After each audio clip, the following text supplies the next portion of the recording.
এই বছর ঈদ যাত্রাটা ছিল অনেক বেশি ঝুঁকিপূর্ণ, তারপরে কিন্তু কেউ থেমে থাকেনি।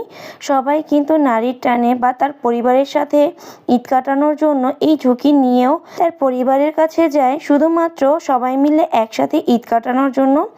তেমনই আমিও ঈদের আগের দিন মানে শেষ রমজানে সব কিছু গুছিয়ে নিয়ে রওনা দিলাম বাড়ির উদ্দেশ্যে, কিন্তু বাসা থেকে বের হতেই দেখি প্রচণ্ড পরিমাণ কালবৈশাখী ঝড় শুরু হয়ে যায়।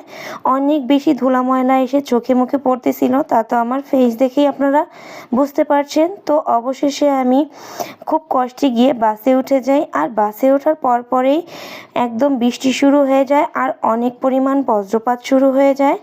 তো অনেকক্ষণ ওয়েট করার পরে যখন বাস ছাড়ে তারপরে প্রচণ্ড পরিমাণ বৃষ্টি হতে থাকে।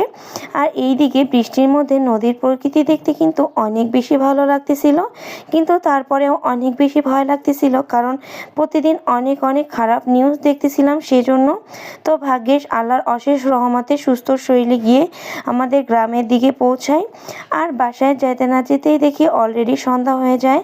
ঝড়ের কারণে কোথাও কোনো কারেন্ট নেই। যেহেতু ইফতারের সময় হয়ে এসছে, আম্মু রান্না করতেছিল, তাই আমি এইদিকে ইফতার রেডি করে নিলাম। তো এখানে আমি আলুর চপ, বেগুনি, পেঁয়াজু এই সব ভাজাভাজিগুলো করে নিলাম। আর কোনো ভিডিও ক্লিপ নেওয়া হয়নি কারণ কারেন্ট ছিল না। তারপর অনেক টাইম ওয়েট করার পরেও যখন কারেন্ট আসতেছিল না, তারপরে আমরা মোবাইলের লাইট নিয়ে যখন ড্রেসগুলো বের করতে নিই, হঠাৎ করেই কারেন্ট চলে আসে। তো এরপরে আমি সবাইকে দেখাচ্ছিলাম কার জন্য কী নিয়ে এসেছি। তো সব কিছু দেখানোর পরে যারা জন্য গিফট নিয়ে এসেছিলাম তাদেরগুলো দেওয়ার জন্য বেরিয়ে গেলাম।